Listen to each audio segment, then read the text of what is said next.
Hello guys, welcome to the channel. So this is the front end of the module, and in this video I'm going to explain you the workflow of the front end of the module. So the user can easily log into the front end of the POS system by adding the username and the password which is provided by the admin. So let me click on this login button, and this is the front end of the module, and this is how it looks like. So this the heading of this login page, you can configure it from the admin panel, so the admin can configure it. I had explained it in my previous video also. So let me go to the admin panel and let me show you once more. So I'll go to the settings, and this is the admin panel, and go to the settings, then system, and then plugins. Here you will find the list of all the installed plugins, and here you will click on this three icon button, and then this configuration. In this configuration, the second option is the heading or login. So whatever the heading that you want to keep for the POS user, you can configure it from here. So I have kept it Shopware Point of sale. You can keep it anything else as per your wish. So like here you just need to give a heading on login for the POS user, for the cashier or the users. So now let's go back to this front end of the module. Now in the front end of the module, just after setting up all this configuration from the back end, you can see all the this menu panel here. So you will find options like the home, checkout, sales, customer, profile, logout. So I'll be explaining each one of them one by one. So the very first one that you need to understand here is this home page includes the list of product assigned to that particular user, and the user will click on the desired product for adding it to the cart. So if I click on any of the product here, it will get added to the cart. So I'm clicking on this product. See, the headphone has been added to the cart. Similarly, if I click on any other product, this Nikon has been added to the cart. So like if you want to add multiple items of a particular product, so you need to click it that number of times, like how many product you want to buy. So I have clicked it on 2 times. So you can see that this prom dress has been added, the 2 quantity of this product has been added to the cart. So this is how you add the product. This is how the user will add the product to the cart. So the number of clicks on a product will increase its quantity in the cart. Now in this category, you can here you will able to search your product based on the category. So here if you click, you want to show all the products. Now the next thing is by here clicking on the icon, this is the search bar. So even in the search bar, you can click for any of the product. You can like type the name of the any product, and you will be able to find that particular product here. So for that, what I'll do, I'll just type a headphone, and you will see that this particular product is here. So this is how we do it here. And then the next thing is you can again, I'll go back to this category thing, and let me show you. If I select any particular subcategory under this fourth fish, so there is no product is available under this subcategory, so there is no product found. Now if I select another category, let's say let me select this clothing. So let me select clothing. So clicking on this add button, and I'll select another subcategory, that is men. So all the products which are related to this subcategory will be displayed on the screen, that like the way you are seeing it on the screen right now. So this is how you will search for your products based on the category and the search page. Now coming back to this admin panel, let me show you how to create a variant product. So you will just click on any of the existing product, or while creating a new product, you will go to this tab variants, and you will click on this start variant generator. So here you will need to add certain details, and then you will be able to create the variant for that particular product. So because this module, this Shopware POS module does support the variant product, it works for the configurable product also. That's why this is necessary for you to know how to create the variant products. So if when you create the variants product, and if you go to this settings and then this POS product, here all the variant products that you have created for your product will be visible here in the list. So from here you can just select those variant products, and you can assign an outlet to it, and then after selecting an outlet, you will just click on this assign button, and this particular product, this variant will be assigned to a particular outlet. Now coming back to the front end of the module, so here you will find this after adding the variant product, here you will find the product that the variant product that you have added from the backend. So you will find here in the collection, And now in the POS system, you can also add a product by its barcode. The sales agent can add products to the cart by scanning barcode of the product through a barcode reader, or by entering the SKU of the product. So you just need to enter the SKU of the product, or you need to enter the barcode, and you will, and the user, that is the cashier, will be able to add the product to the cart using this barcode for that particular product. So click on the barcode scan tab, and then you just need to enter the barcode value here, and this will be, add your product to the cart. After the product is added to the cart, you can select a customer for the cart. So let me close this here, and from here you can clear, select a customer. So this will open a list of all the already existing customers. Now if you want to add a new customer, if the customer is new, the user, the cashier, can click on this add new button, and here you can fill in the details to add a new customer, to register a new customer. So let me create a customer quickly here.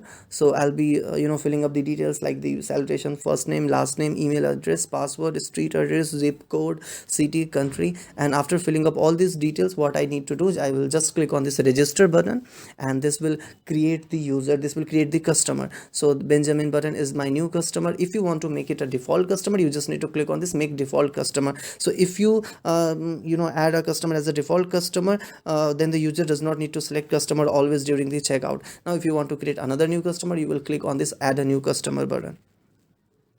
So just after selecting the customer, the next thing you need to do is you need to you need to proceed with the checkout process, and for that you need to click on this pay button that you are seeing on this right hand side beside this customer button.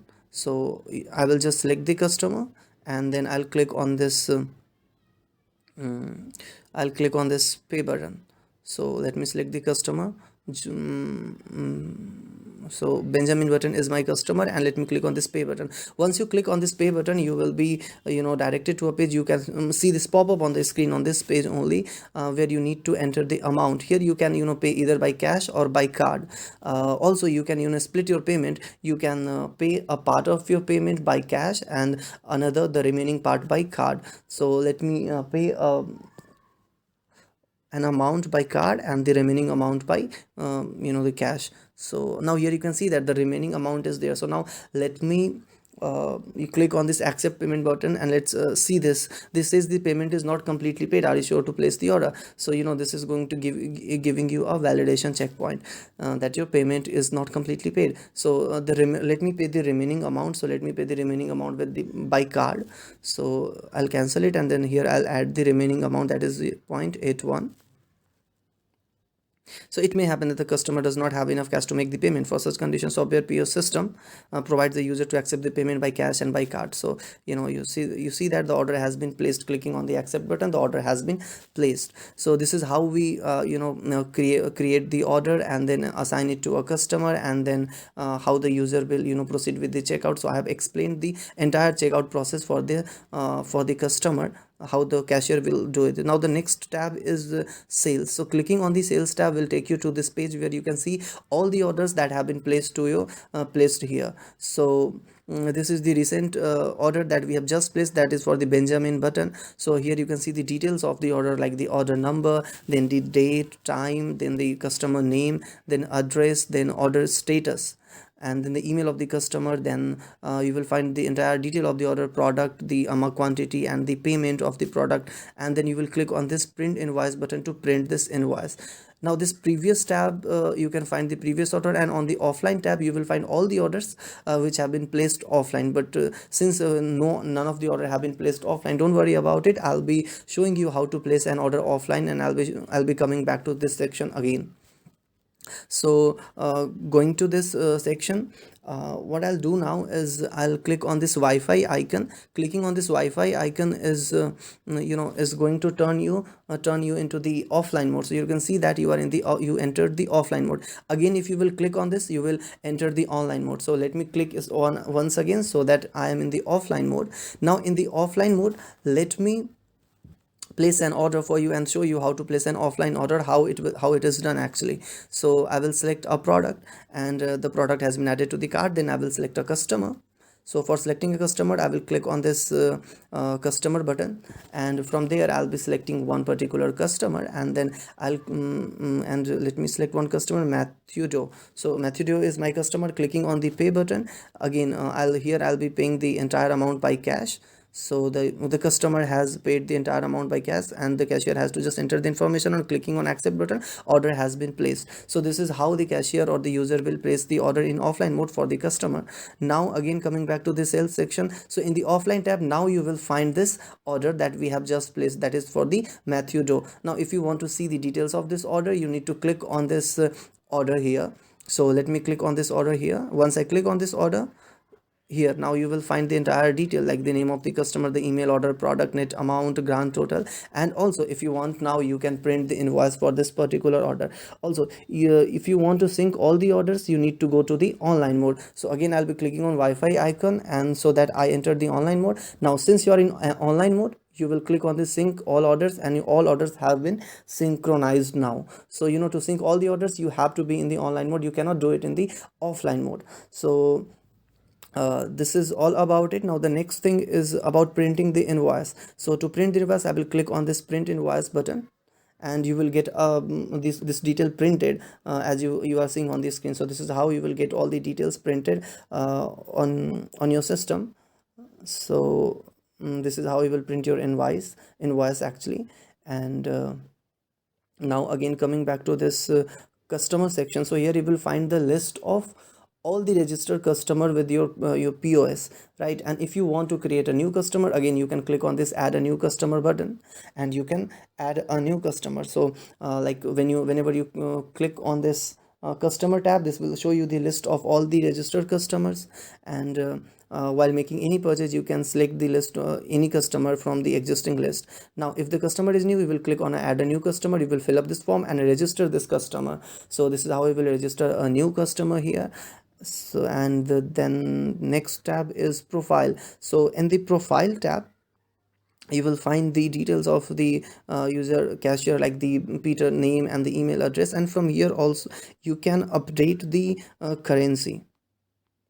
So you can see this Shopware Point of Sale provides the user with a unique profile page which displays some of the basic details. And this is where I have updated the currency also. So this is how you can update the currency. So this is all about the Shopware POS module. I really hope that this video helped you out in understanding the workflow of the module. If you still have any query, doubt, suggestion, please get back to us at support@webcool.com. You can also raise a ticket at uvdex.webcool.com. Thanks for watching the video. Goodbye.